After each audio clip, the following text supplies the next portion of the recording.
This is India, a story in the making. And I'm your host, Lavina Tandon. Hello and welcome to India, a story in the making. If you want to understand the nuances and the essence of New India and the opportunities that it presents to make you a rich person, then stay on, look no further, because I have as a guest a person who can see opportunities from miles away. He's the one who sold his first company for under $500 million.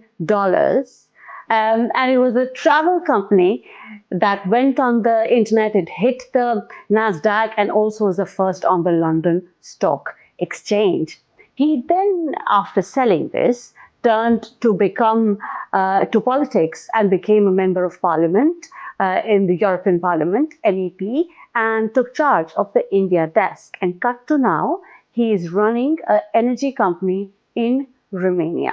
My guest today, Mr. Dinesh Dhamija. I have known him for a few years now. Welcome. It's easy for you to make money. Now you have to tell all of us, how did you make the money and how can we do that? You're talking about making money in India or making money here? Anywhere, money is the same. But how he actually beautifully fits into this show is because of this book, The Indian Century, that he's recently written. And that's where, this is a gold mine, I have to say. I'll tell you, I want to show you. I have made notes. I have made notes and I've written my things on it. No, don't worry, I'm not going to take your exam on it. But you have actually redefined being on fours. Can I tell you? Empowered being on four. One foot in UK, other one in Malta, then one in Romania, and the one in India as well, because you take pride in being the member of Gymkhana. And what was that, the club? Golf club. Golf club. And you're Not because I'm a member. Huh. It's because it's so hard to become a member. Okay. I'll believe that, but more so for me, for this India Century. So first, then I can call you Dinesh? Certainly. Please tell me your story. You came here when you were 18. And then from 18 to selling ebookers.com for under $500 million. Please tell me. Wow. How many minutes do you need? Or days? I came from doing my ISC Indian School Certificate in India and came to do my A-levels in King's School, Canterbury. Both my brother and I. And we did our A-levels, we took our A-levels, and then we went to Cambridge University. Both of us went to Cambridge, as my father had done before.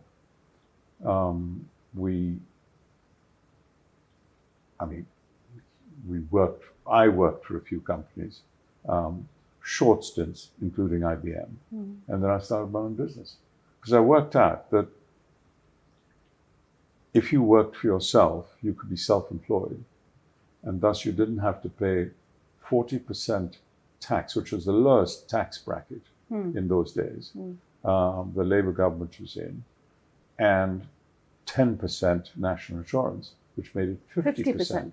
So half your salary went to the government. And I thought that if I could earn the same amount and expense things, for example, for my own business, of course, I could then double my standard of living because I have double the salary, you see. And that's what made me go into business. And I didn't care if it was travel or shoemaking.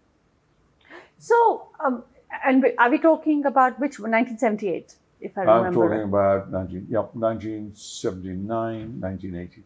Okay. So how did you choose your business? I mean, you said doesn't matter travel or shoe. How did you pick on travel then?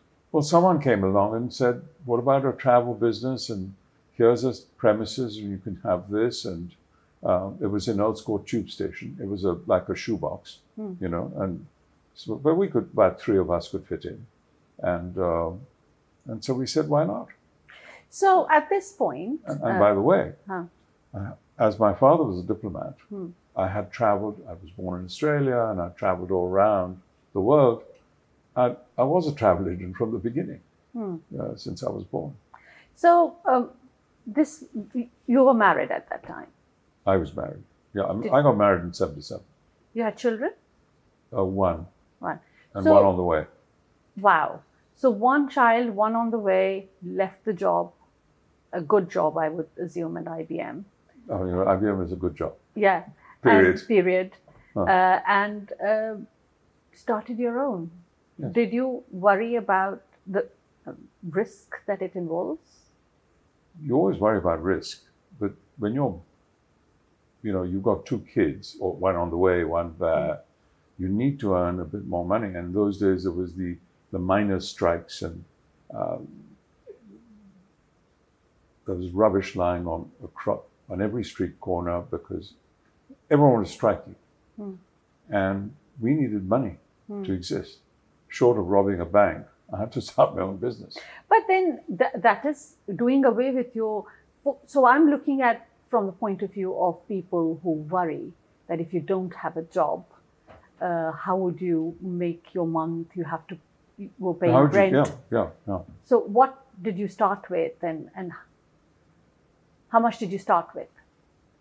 You mean salary? No, the money. What did you have did you have enough saving to sail you I had through? about £3,000 of savings, which I'd earned in Iran, working there for 7 or 8 months, because there were no taxes there. And I put that down as a deposit for my flat in Shepherd's Bush. So you had a mortgage as well? So I had a mortgage. I got the mortgage, and then I left the job. Oh. And how much did you put in the business? Oh, gosh. We're asking friends across London to bring stationery from their offices and stuff like that. So very little. And actually, from day one, we started selling theatre tickets first. And from day one, we never looked back. We always made more money in the day than we needed to spend towards a mortgage or anything else. So what did you do different to the other travel agents, and how did you crack that different?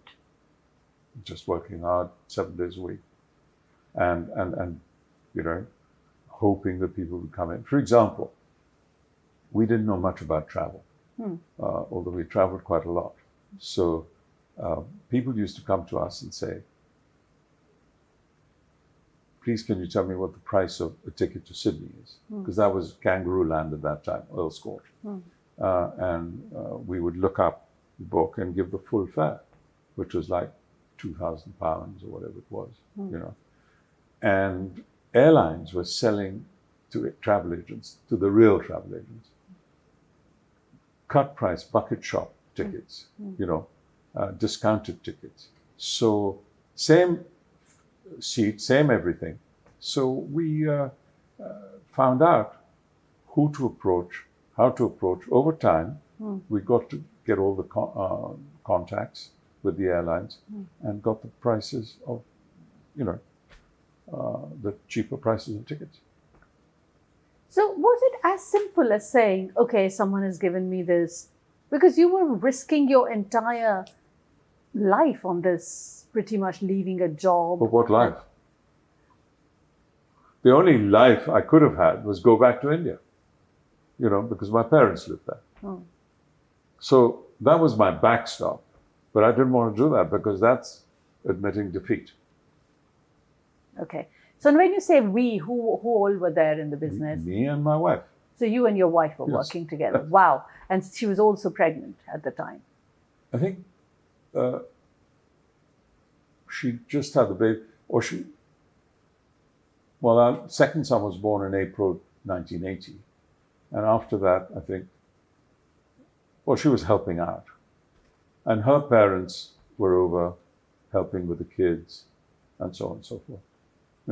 I see. Usual Indian family. Wonderful. What is the key for someone who's looking out from a job to do what you did today to make... I was young. That's very important. The older you get, the wiser you get.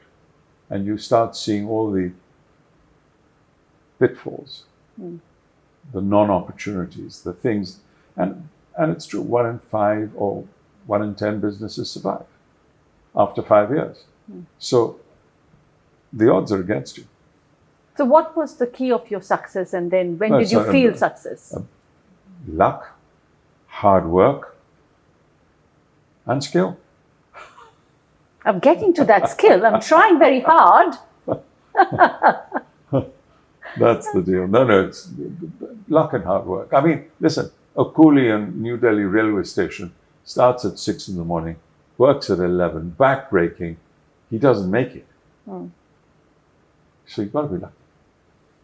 So tell me the story of getting onto the internet and the opportunity that you saw. Oh, it's simple. I used to travel quite a lot. I was in the travel business. So I went to the States and I saw how the internet was working there. I became a member of an organization called YPO, the Young Presidents Organization. They used to have people showing off their businesses on the internet, etc. I also used to go to Harvard Business School for a week, learning what's going on. And there were other case studies too, but there were internet case studies too. And one day, this professor in 96 or 97 gets up and says, ladies and gentlemen, the market capitalization of Yahoo, AOL, and Amazon were the three companies in those days. Yahoo, AOL, yeah. There was no Google or anything. And the GDP of Zambia, Kuwait, and New Zealand are the same. And he said, how is that possible? That a company that had just started 2-3 years ago, having the same market capitalization. And that shook me. And I said, hang on, if that is the case, I must get my business. So there were three types of businesses that did very well initially. One was travel, one was sex, and the third one was finance. These three did really well on the internet. I think it was finance, I've forgotten now. There were three. And I was in travel. And I said, hang on, why can't we do this in the UK? So I learned that, a bit of lateral thinking. I brought it here, and that's how it happened. And you were the first travel company to do so. We were the first travel. We bought the software from a German company near Stuttgart, a place called Heilbronn. And then we were the first that perpetuated. Then we went and bought companies that had got that software, but couldn't do much with it in different countries. So we had 11 countries in Europe. And then what difference did it make for you? Well, my competition was selling to 60 million people here, and I was selling to 300 million people, 11 countries, right? So obviously, I would have more footfall, as they say, in inverted commas. So you were making money when you were sleeping? That the internet does, but every business makes mistakes. It's just that it's easy to cover up with good stuff, not cover up in a bad way, but cover up with good stuff than for a smaller market. So the seasonality here, when do people book? They don't book all the year round. Was taken, helped me with Europe because the Spanish, the Mediterranean people booked at different times of the year to the Northern European. So that evened it all out for me. So stuff like that. There were lots of good things that came with 300 million people as a market. When did you sell the company then? In February 2005. And how did you make that decision? Because what I'm trying to get at is that you saw... my wife said, sell. And she said, I don't want to be part of this rat race. And so a year before, 8-9 months before, actually, even less, she said, I'm leaving. And you carry on. So I said, hang on, I better sell. So you were told. Yeah. Always. Yeah. Fantastic. So, Dinesh, tell me, how you left a job, you started a company, you didn't know scuba. Sorry, you left the job and started a company, and you didn't know anything about the business per se, and then you made it to a point. You found the opportunity of internet, embraced that, and then sold it and made your money. How did you see all these three opportunities, and what does it take to make the most of it? Well, the first opportunity was more blue sky thinking. The second was obviously with more knowledge. And the third was a land grab. The land grab being, I was first. And for example, we went public on the Nasdaq and raised 38 million pounds. I'm giving you the conversion. It was $61 million. Of course, we only got $53.9 million because the bankers took their commission from 61. But that you have to give. Yeah. And I went to Yahoo and AOL, and I said, I'd like to advertise on your networks, and I want Germany, France, and the UK. And they said, we'll come back to you tomorrow. And they rang me the next day and said, you've raised 38 million pounds. For a 3-year contract, we won 19 million. So I said, how can you ask? I've got to spend on offices, people, God knows what else, and you're taking 19. He says, take it or leave it. So I thought perhaps I could raise more money as I'd raised this money. And I said, okay. What actually happened, I didn't know, that an internet year is a dog year. So it's like 3 years was like 21 years. And by the time our competition tried to get on in 3 years' time, because I had a monopoly for 3 years, my sales was $600 million in 3 years, you see. So then they couldn't compete because I was giving so much business to the airlines and hotel companies that they would always give me preferential rates. And because they gave me preferential rates, I could beat the competition. Not totally, but the only company that raised a lot of money was Last Minute. And so it was just e-bookers versus Last Minute. And you had your wife beside you all this while. How is it working with your wife at home and at... Well, we were really working. We weren't at home most of the time. Yes. Yeah. And we would, you could say, okay, you look after the home. And then she comes and says, you're not spending enough time with me. You didn't do this, you didn't. So all those problems. If she knows what's going on in the office, none of those problems exist. And were you divided in this is what you're going to look at? Yeah. I mean, she's more a detailed person and I'm more an extrovert. So you went and made all those calls and meetings and all of that? Correct.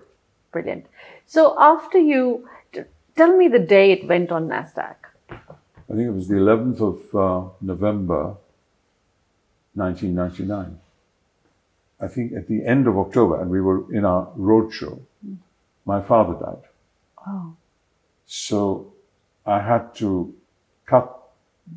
Actually, just so happened, we finished in Milan, in a roadshow in Milan, and Saturday morning, we were going to get up and go to the airport to go back to London. And my sister-in-law rang that my father died. So I had to get on a flight in London, arrive on Sunday lunchtime because it was a night flight. So I came back, got on a flight, and cremated my father because I was the eldest son. And that same night, I took the flight, which was Sunday. I took the flight back to London, arrived at 5 in the morning because we're gaining time. And I had 8 meetings in London and Scotland that day. Wow. So that was, so, and then a couple of days later, we went to New York, and we had to take the Concorde because we gained time going to New York so that we could have the whole day of meetings there and so on. So it was days, honestly. How did you manage to do that, those 8 Well, meetings, and stay focused? We had to just, because I knew what I was saying. I've been saying it a lot of times. So that was that. What to do? Was that your really low point? We've had many low points, but that obviously was a disaster, almost. But you kept the show going. Absolutely. Okay, so then Nasdaq happens, you get your millions, let's say. No, I don't get my millions. The company gets the millions. Yes. So, but you exited. No, I didn't exit. Nasdaq happened. I went to IPO, initial public offering. You get 61 million. You give the bankers their due. You give AOL and Yahoo theirs and all that. And within a few months, you have to raise more money. And guess what happened? The internet went down the tube at the end of March. Wow. And then? But we'd done enough hard work and sold, had good sales that people put in the money. So we raised another $45 million. And then we didn't raise any money after that. Well, we had a lot of problems. I mean, low points were 9/11, for example. And from then to your political career, what was happening? I had a 10-year non-compete when I sold. And because I had a 10-year non-compete, I couldn't go into, I didn't know anything else. So I said, okay, we'll go into property, the usual thing. But the main thing here is not property, it was charities. So I set up a couple of, with my father-in-law and brother-in-law, set up a couple of charities in India, which are doing really well now. We educate 1,200 people, street children in school, in 3 schools, and it's free.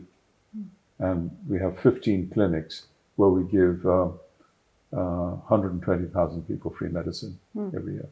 And then I also went into, as a trustee into various charities here and gave money here as well, before I went into politics. And then you did the India desk. I did the India desk, and then we Brexited, so I had to leave at the end of January. And in February, COVID hit. So I'm sitting in the house, didn't know what to do. I thought I'd write a book, so I wrote Book It, which is how I became an entrepreneur. And I thought I'd start green energy. They were in the European Parliament. They were talking about green energy, green energy, green energy. I said, fine. Tell me about the green energy and how did you spot that opportunity? What I'm trying to get to is how do you spot? Yes. So as I was saying earlier, or when the cameras were off, that you need to be in a position to take advantage. And I bought a lot of land in Romania. They were about to join the EU, and I'd sold e-bookers, so I had a lot of money. And in 2007, 8, 9, when the financial crisis happened and the market started going down, I thought perhaps growing your own food would be quite good. So I bought a lot of land. I bought about 1,000 acres. Why Romania? Very fertile land. But my brother-in-law was the Indian ambassador there. So he introduced me to people. And they were about to join the EU. And so you had EU law and that sort of thing. So I had this land, and I said, hang on, why didn't I plaster it with solar panels? and make it a solar farm. So that's how the opportunity comes. And then now you're on to selling electricity. Yeah, the eventually. solar panels make electricity. Yeah, brilliant. Now, coming on to the India, in the Indian century. This one. How did this happen and why? Well, I think it is the Indian century. I think that in the next, the first 50 years of the century will be more a Chinese century, but the next 50 will be an Indian century. And that's because of our demographic dividend and everything else. So someone who came out of India and then remained out of India, now lives in Malta, has a business in Romania. Yes, you have esteemed memberships in India to various esteemed clubs. But then what made you say that it's an Indian century when you have not experienced it really? I think the way I try and make money in India, and there are many ways of making money in India, is not start a business. I leave that to people who live in India because they have the contacts, they know the lie of the land. But the laws for investing in the stock markets are very, very good for foreigners. And so if you say, I'm just giving a number, £1 million into the stock market in India, you have something called an NRE account, non-resident external account. And you have to invest in rupees. So you have to convert the £1 million into rupees. And then if you ever want it back, it takes 2 to 3 days to get it back in pounds. So there's no reserve, everything is gone. So billions are going from the United States and from Europe into India. So India is a good investment opportunity for the stock market. Now, why the stock market? Because those are the best run companies in India, because they have to have accounts, they have to, they have shareholders that are more than the family, and so there is more accountability, and because there's more accountability, and look what's happened to the stock market. So I put in some money into India in October 22, and at the end of March I was up 34% in 1.5 years. And even if you lose on transactions, on currency, you still... No, on transact. You should take into account a 5% loss in currency, which means in 1.5 years, 7.5%. But actually, it only lost 3% or 2%. But it might catch up. We don't know. But 34%, amazing. So give me an example in numbers of. You try and get that here. Anywhere, 34% on the markets. That's why India is the best place to be for your money. Now, no one's going to put it because of various connotations, a third world country, but they don't know what they're talking about. Oh, and that's where your book comes in play, isn't it? So I'm trying to say, guys, I'm not telling you and doing something else. I'm doing it myself. So you've made a case for India in this. For who and why? For who? Everyone who lives here. Lives outside India. Of course, for India too. By the way, my whole family lives in India. My mother's 96, she lives there. My brother, everyone. My wife's relatives, we're the only black sheep who live here. Everyone lives in India. So we have good feedback. And of course, I went to school in Mayo, Ajmer, and in St. Xavier's, Delhi. And I have a WhatsApp chat class of the class in WhatsApp. So we talk every day as to what's going on. And you make a case for India having moved leaps and bounds. Please tell me why the buzz that India has today. What is the reason behind it? If I say that India's moved leaps and bounds, and someone else says no, it hasn't. Well, there we are. But that's why I look at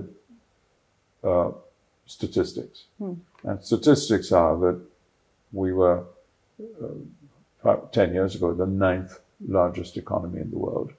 And now India is the 5th largest economy in the world.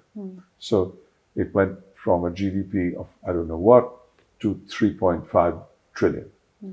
Now the beauty of the next 6 years is that the World Bank, not India, but the World Bank says it will go from 3.5 trillion to 7 trillion by 2030.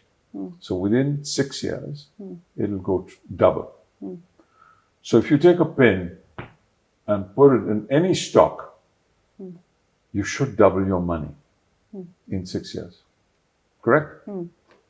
But if you put it into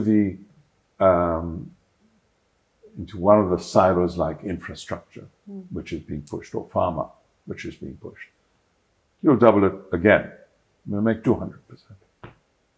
As I told you, I made 34% in 1.5 years. So you have 200%. Whether India goes sideways, up, the World Bank is saying this. Now you have to believe the World Bank.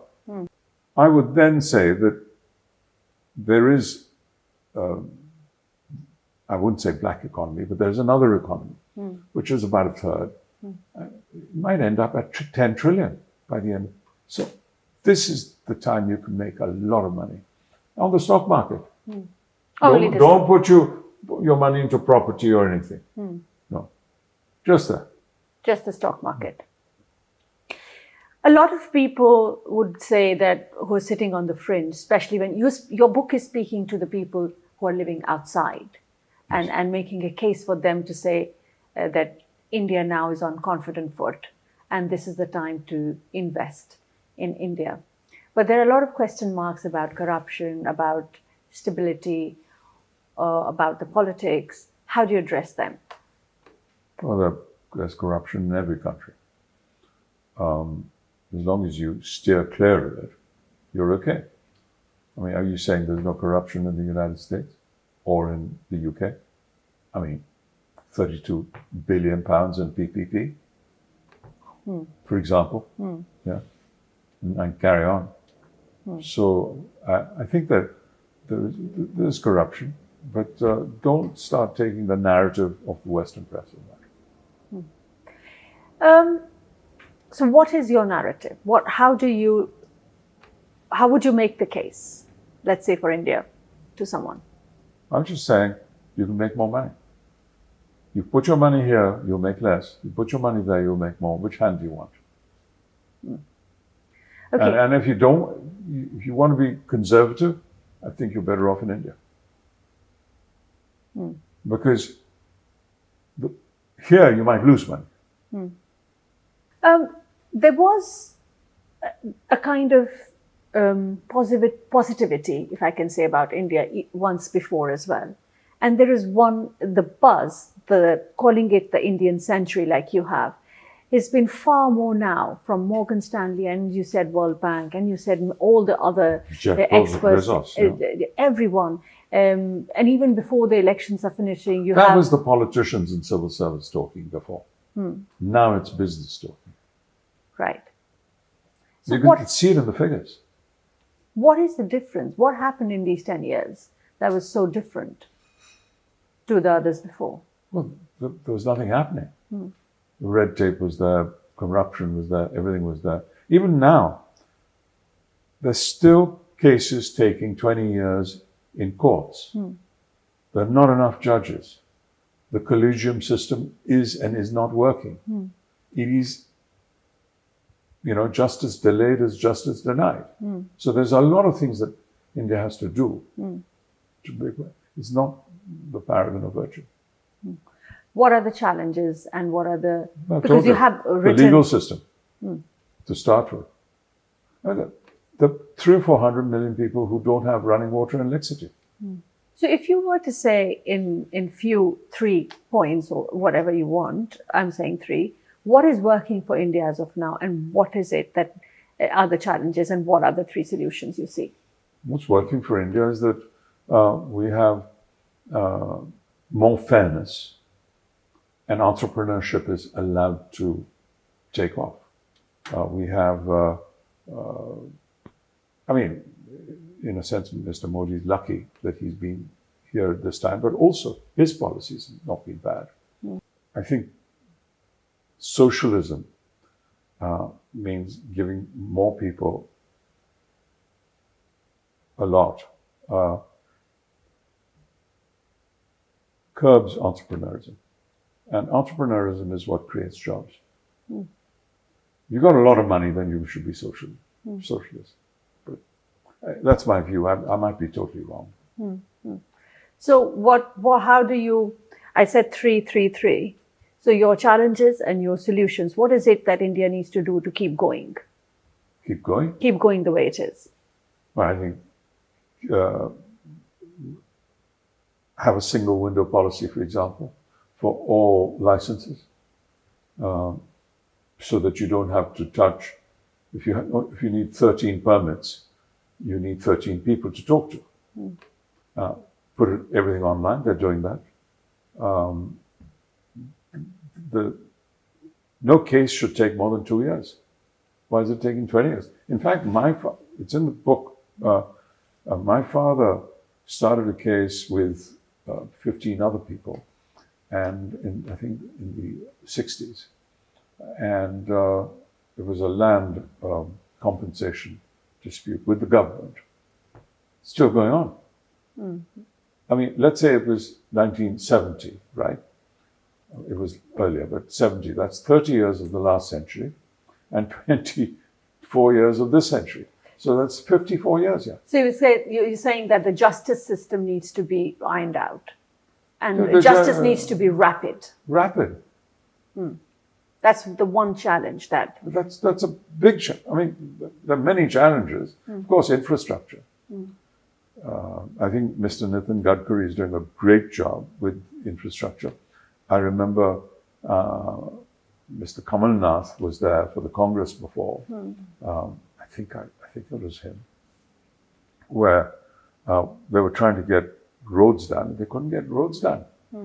Like now, this Bombay-Delhi highway, it's 2,000 kilometers long, goes through 8 states or whatever it is. A 40-hour journey can be done in 11 hours. Yeah. Time is money. GST, national GST, it used to take 9 days from Tamil Nadu to Delhi for goods to arrive because they had to go through 9 states. And, whatever used to happen, 9 days. Now it takes 2 days. Indeed. Yeah, I remember I went to Bandhavgarh not very long ago, and I was born in Jabalpur. And I was told my children, and that's how I started this, thinking about this episode as well. And I told them, oh yeah, now you have to sit tight, 3 hours of journey of rocky up and down roller coaster. And just a little patch from the airport on the main road, and it was silk smooth. And I thought, wow, I haven't seen this for so long. Well, so I think that infrastructure, So that's why infrastructure is worth putting money into in the stock market. So you also, one more thing that reading a book I thought of was that you mentioned that as compared to the natives, even if the white population here, there is a lot of more success there in terms of owning a house or stuff like that. Why do you see, and you made a case of education, but why is it that there is one fact, and that is immigrants work harder. Period. The first generation of immigrants work harder than the native population. Simple as that. So do you mean that when we have success, we will not work as hard? Well, you see the second generation, it doesn't work as hard. Okay, so now if you have to tell the people about your book and why they should read it, please make a case. Make a case? I think that they should just listen to me and not read the book. And that is that do what I do. I'm investing in India in the way I've just told you. Try it with 5% of the money that you have, and then increase it, or say I told a lie. It's as simple as that. I just want everyone to make as much money as I'm making, because everyone can make money. Oh, and yeah, you said it's easy to make money. I just told you how easy it is. Please tell me. So if someone has £1,000 to spend, what do you do with it? So 1,000 is about 1,00,000 rupees. Then put it in the stock market. No, but someone doesn't really understand the stock market as That's what much. I'm saying. Put it in the Sensex 30, which are the top 30 companies of India, and choose infrastructure. So it'll be 1 or 2 companies in infrastructure, put it in that. What would you make here? 3-4%? If that, 5% maximum? I don't know. You might lose 5%, you might make 5%. Well, there you'll make 25%.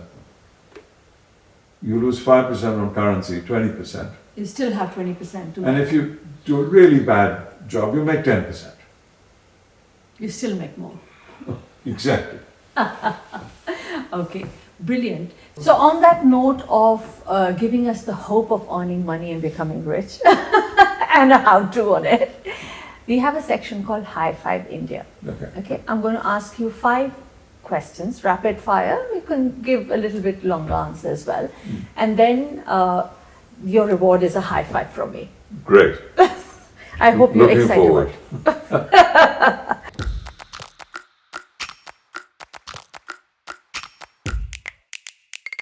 So India for you in one word. Mother India. And one sentence? Go. Still. Okay. What is the one thing about India that the people living abroad cannot understand or have a misconception about? Well, it depends on the people. And before they visit India, they have different thoughts to when they visit India. And some people love the mixture and the colors and the dirt and the chaos. And some people love it. Some people hate it. Some people love it. So you have Indiophiles and others. But what is the one misconception that you can, so suppose there was someone who, or let me rephrase it and say, the one misconception you think you would like them to not have or address? They actually don't remember, because they haven't read, most of them haven't read history, that India ruled the world. India in 1700 had a GDP of 23% of world GDP. It was the place where muslins and cloths and diamonds and rubies came from. The expertise was way up there compared to the West. But it's all gone. And they don't see that that's in our genes. It will come back. I think you've said it in the book as well, that entrepreneurship is in the genes. Entrepreneurship in the gene, and leadership is in our genes. Not in leading the world politically, but leading in every sector. And you see that when you give opportunity to Indians in the States. 4 of the top 10 CEOs in the States are Indian. Top 10 paid CEOs. Okay. The number 2 gets $150 million a year, for example. Which Indian city represents the future of innovation and why? Well, if it's technical innovation, Bangalore is pretty good, but there are others catching up. There's a hub in Delhi, there are hubs everywhere. If it's architectural and others, it's Gujarat. And actually, I'm not up with what is going on everywhere. But I think the infrastructure spend that is happening is going to make India pretty vibrant. By the way, I mentioned GST and infrastructure to you, and there's a connection. When GST started a few years ago, the central government was getting $8 to $10 billion a month. Today they're getting $20 billion a month. That extra 10 billion is going to places like infrastructure. So you can imagine that's where the money is coming from. If you could go back in time and meet a historical person, maybe in India or Britain or in the British Raj, who is it going to be? If you were to swap, and what would you do? Honestly, I haven't thought of this. I think the Turkish empire, which was a 500-year empire, from about the 12th century, 13th century to the 17th, 18th century. But early on, their leaders were amazing. I've been watching some soap. It's historical. So Osman and people like that. They built builders. I'd love to see them meet builders. Build countries. India and I said India and British and the British Raj. So you Well, meant any of those? I Yes, thought yes. anywhere in history. No, no. Oh, so if you India. were, so let me repeat the question because you'll have to take this again.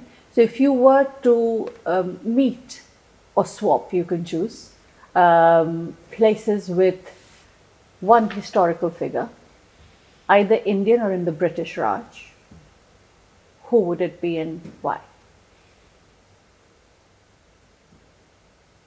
I think the emperors of old, like Ashoka, be amazing to meet them.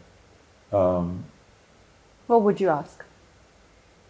No, just how their mind worked, because they had some workmen and people. I know Shah Jahan had workmen because of the Taj, but the Ashoka pillar, it's made of iron, doesn't rust. There's something there that we've lost. The guys who ran Nalanda University, they would be worth. Because people from China and all parts of Asia came to study that. But to Those kind of people. To a lot of people who say that before the British there was no India, and you alluded to the fact that India had a greater GDP. Not a greater GDP, a quarter of the world GDP. Quarter of the world, yes. So what would you say to them? They don't know that fact. Well, it was just princely states and it was the Didn't British who matter. united them. No, it didn't matter. There might have been princely states, but the knowledge and wealth that was there in India was amazing. Okay, a personal one. Yeah. Who's the one person who has been most influential to you in your life and you would remember when you are at a low point? Oh no, there have been many people who've been influential. The first one who was influential was a gentleman called Justice Hidayatullah. He later became the Chief Justice of India and Vice President of India, but I spent a year with him in his house because my parents were transferred out from Delhi to Prague, and I was doing my senior Cambridge that year, and they said, Dinesh can stay with us. So I think he had brain power that was quite high. It was certainly higher than mine. And he would, I had to get a first division, in senior Cambridge, ISC. And I was a third division kind of guy. And I got a first division. So in 1 year, that's not bad. Oh, that's interesting. Just this is an extra question, but at a very, you must have, everyone goes through setbacks and in very low point when you don't think something is working out. Where do you get your drive from to move further? What is it in you? Optimism. How'd you get that optimism when you're Well, depressed? the glass half empty or the glass half full? I think the glass is always half full. Optimism. And if you can do it, I can do it. You know. So it doesn't matter. Okay, that's brilliant. We can do a high five. Ah, there you are. And before I leave, I must ask you, you have the India and the China question. You have several points in time in your book compared and contrasted, and you said that 50 years will be China, has This been 50 China, years. yeah, and now the coming is that of India. Why not China now, or how would you compare the two? Why not China now? Huh. Or China century? Yeah. Well, this is a debate. I'm certainly not going to be around in the next 50 years. Okay, if we compare India and China in terms of opportunities for investment. China is at a GDP of $17.5–18 trillion. India is at $3.5 to $4 trillion. In 1992, China and India were the same. Look how China has done versus India. And that's their politicians versus our politicians and our civil servants. So I think they've done many things right, many good things for their people. In 30 to 50 years, incomes of the Chinese have gone up 7 times. It's But not so what if- happened in India. But if you compare, you're still saying it's better to. We're talking about the future, not now. From 1990 to now, Yes, I'm talking about China, Yeah. what they've done. yeah. But going forward, you don't show so much confidence. To grow from $18 trillion is much harder than to grow from $4 trillion. Percentage-wise. 4 to 8 is 100%, right? 18 to 36 is 100%. They have to grow another 18. Much more difficult. So in terms of investment, where would you say one would invest? I would always go with India Why? because it's easier to grow. Looks easier from, Easier as you to mentioned. grow, As you mentioned. One, honestly, last one. The democracy, the question about that democracy is dying in India, or the fact that institutions have been in difficulty. You have a full chapter on it. What is your take? You have to have priorities when running a country, I'm sure. When I run a business, I have priorities. And that's how I look at a country as well. The first things first. Get your 2 to 3 to 400 million people who don't have running water and electricity. That. Religion and democracy and all these, sovereignty and all this, need to be done, but they are not the priority. This is the priority. The next is education and jobs. The young people that are coming out, because the young generation needs 7 million jobs a year. 7 million new jobs a year need to be done. Not doing it. Sorry, they need to do it. So, once you've got all this sorted, you can look at democracy. Because democracy has been there while the Congress ran India for 60 years. And where were we? People, 400 million people without water and electricity, no one cared about them. Everything. Farmers were excused their loans, so votes were, I'm not saying it's not happening now. I'm just telling you that there's a priority system, and we should not judge from here what they should do there. Brilliant. We're not armchair colonialists, like the British telling us what to do. We're doing the same thing. Please let them be. Let them run their own thing. They're doing a good job. You can see it in the figures. Brilliant. On that note, Thank you so very much. It's been Pleasure. absolutely a pleasure talking to you. It's been an absolute pleasure, and I really hope that following your advice, many people, including me, will become millionaires. And I thought you were one. I am. Indeed. Thank you ever so much, Dinesh ji. And now all we have to do is apply the knowledge and the fantastic tools that Dinesh ji has given and make ourselves rich. Thank you for being on India Story in the Making. Please follow the channel, as they say. This helps us to get better and bring better guests to you and make it bigger if we can with your help. So leave your comments and feedback as well. It is Lavina Tandon Official on YouTube and on Instagram as well, Lavina Tandon Official. On LinkedIn and Twitter, it is Lavina Tandon. So please follow and leave your feedback. Tell us who else you want on the show. Thank you. Take care and God bless. Listen to my podcast audio on Apple, Spotify, BingePods, or wherever you get your podcast from. And watch the video of the podcast on my YouTube channel, Lavina Tandon. New episodes are out every Sunday.